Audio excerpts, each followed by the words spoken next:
Assalamualaikum warahmatullahi wabarakatuh. Hello everyone, the Honorable Miss Ninhayu SPD MPD as a lecturer of this EL course. My name is Zonaria Najwa. I'm from TBI 1 with student ID 22410106002. Here in this video, I will do the Zaiman final exam for the EL course. And the title is Ways to Spend More Time Alone and Become Your Own Best Friend. And for the link, I put it below, or I will put it in the description so you can visit there. For listening resource, I take it from A Better You podcast by Fernanda Ramis on YouTube, but you can listen it too on Spotify.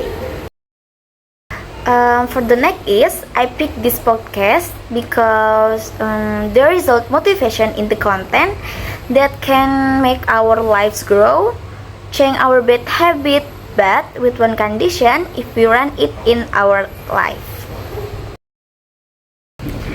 The next is summary of the material that I've chosen. The summary is socializing is very enjoyable. We will get a lot of new things, but we can also get tired when we socializing too much. So, according to Fernanda, it is important to revive it by spending time with yourself, not only because it makes you feel refreshed, but you can practice independent and can learn about yourself there.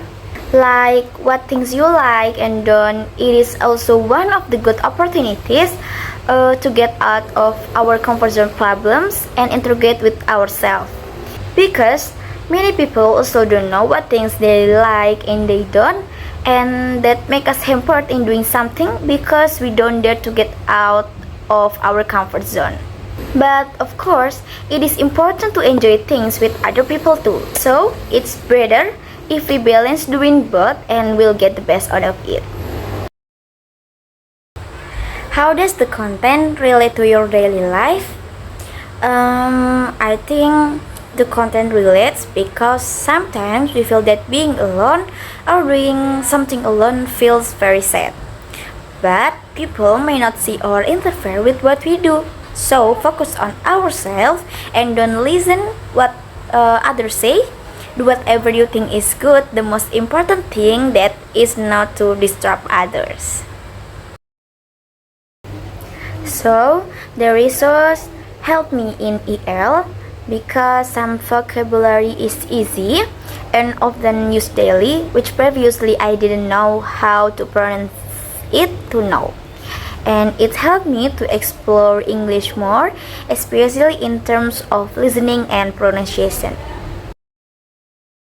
The last problem that I face when listening to English podcast is pronunciation, like hearing the pronunciation wrong, and in some video, the podcast speak very fast and make us not understand what is said.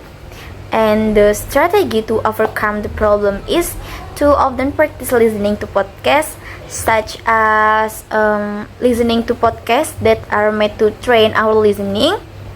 Also reduce the speed too slow.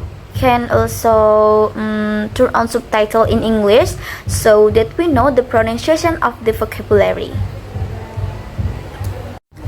Maybe that's all from me. Thank you very much.